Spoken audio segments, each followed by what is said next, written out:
High, আমি আলিমুদ্দিন শেখ। আপনারা দেখছেন মুভি সিম্পলিফাইড। আজকে আলোচনা করব 2023 সালে রিলিজ হওয়া Japanese epic kaiju movie Godzilla -1। সিনেমাটা ডিরেক্ট করেছে তাকাজি ইয়ামাজাকি, স্টোরি অ্যান্ড স্ক্রিন প্লেও লিখেছে তাকাশি ইয়ামাজাকি।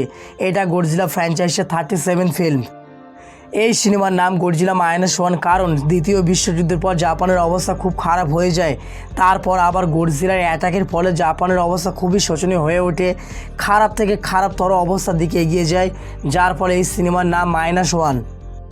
হলিউডের মনস্টার ভার্সে গডজিলাকে হিরোইক হিসাবে ট্রিট করা হয়, কিন্তু অ্যাকচুয়ালি গডজিলার সৃষ্টি হয়েছে নিউক্লিয়ার ওয়ারের মেটাফর হিসাবে। গডজিলা একটা রেপটিলিয়ান মনস্টার। নিউক্লিয়ার রেডিয়েশনের ফলে গডজিলা জেগে ওঠে এবং মিউটেড হয়ে শক্তিশালী হয়ে ওঠে এবং পৃথিবীর উপরে সে তাণ্ডব চালায়। গডজিলাকে এখানে ট্রু ওয়েতে প্রেজেন্ট করেছে। গডজিলা কোনো হিরো নয়, একটা মনস্টার। তার প্রধান কাজ হলো ধ্বংস সাধন করা, মানুষের মনে ত্রাস সৃষ্টি করা। এখানে সেটা খুব ভালোভাবে ডিরেক্টর ইয়ামাজাকি পুল আপ করতে পেরেছে। সিনেমার গল্প যদি একটু ছোট করে বলি, সিনেমার শুরুতে আমরা দেখতে পাই প্রধান চরিত্র কোইচি শিকিশিমা, যে একজন কামিকাজি পাইলট হলো দ্বিতীয় বিশ্বযুদ্ধের সময় জাপানের বায়ুসেনা স্পেশাল অ্যাটাক ইউনিট, যাদের কাজ হলো সুইসাইড স্কোয়াডে যাওয়া এবং মৃত্যু পর্যন্ত লড়াই করা এবং যুদ্ধের ক্ষেত্র থেকে না ফিরে আসা। শিকিশিমা যখন তার ফাইটার এয়ারক্রাফটটা নিয়ে ওডো আইসল্যান্ডে আসে, সেখানে প্রধান মেকানিক শোসাকু তাকিবানা অনুমান করে যে শিকিশিমা ভয়ে অজুহাতে যুদ্ধের ক্ষেত্র থেকে পালিয়ে এসেছে। ওই দিন রাতে গডজিলা নামক ডাইনোসরের মতো একটা বৃহৎ প্রাণী ওই সামরিক ঘাঁটিতে অ্যাটাক করে। শিকিশিমা তার ফাইটার প্লেন থেকে গডজিলার উপর অ্যাটাক করার চেষ্টা করে, কিন্তু ভয়ে তার হাত জমে যায়, সে গুলি চালাতে পারে না।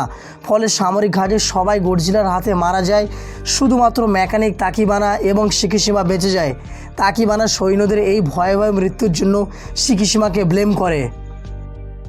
শিকিশিমা কি তার ব্লেম দূর করতে পারবে? শিকিশিমা কি আবার গিল্টি ফ্রি জীবনযাপন করতে পারবে? জানতে হলে 2 ঘন্টা রানিং টাইমের গডজিলা -1 মুভিটা দেখতে হবে। এন্টায়ার মুভি টান উত্তেজনায় ভরা। প্রত্যেকটা ক্যারেক্টারের ইমোশনাল দিকগুলো খুব ভালো করে ফুটে ওঠে, তাদের পারফরমেন্সও অসাধারণ।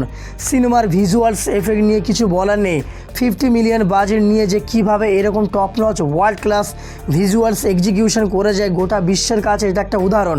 হ্যাটস অফ ডিরেক্টর তাকাশি ইয়ামাজাকি তার ভিশনের জন্য। গডজিলাকে মারার জন্য যেভাবে প্ল্যানগুলো এক্সিকিউশন করে এবং সেখানে যেভাবে বাধা বিপত্তিগুলি আসে, সিনগুলো মারাত্মকভাবে ডিজাইন করা। লাস্টের ওই 30-40 মিনিট সময় একদম স্ক্রিন থেকে চোখ সরানো যায় না। সিনগুলোর স্টেজিং অসাধারণ এবং সিনগুলো মারাত্মকভাবে ওয়ার্ক করে।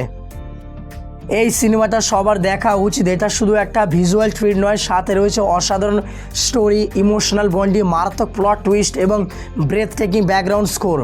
আপনারা যদি মুভিটি দেখে থাকেন, কেমন লেগেছে কমেন্ট করে জানাতে পারো। ভিডিওটা ভালো লাগলে চ্যানেলটা সাবস্ক্রাইব করতে পারেন। Thanks for watching. দেখা হবে পরের ভিডিওতে।